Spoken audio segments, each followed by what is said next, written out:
நேயர்கள் அனைவருக்கும் வணக்கம். இன்னைக்கு சண்டே ஸ்பெஷல் என்ன மதிய லஞ்சுன்னு பார்க்கலாம் வாங்க.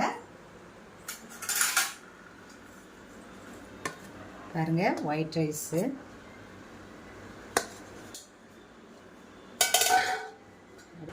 பாருங்க ஊளி மீன் போட்டு குழம்பு வச்சுருக்கேன், அது ஊற்றிக்கலாம்.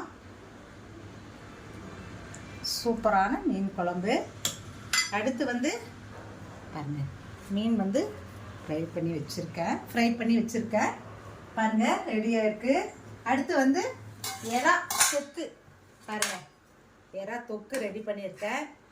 சூப்பராக இருக்கும் எறா தொக்கு, பாருங்கள் ரெடி பண்ணிட்டேன். அடுத்து வந்து பாருங்கள் கேசரி ரெடியாக இருக்குது, கொஞ்சம் வச்சுக்கலாம். இன்னைக்கு மதியம் லஞ்ச் நம்ம வீட்டில் இதுதாங்க. வாங்க சாப்பிட்லாம். பாய்.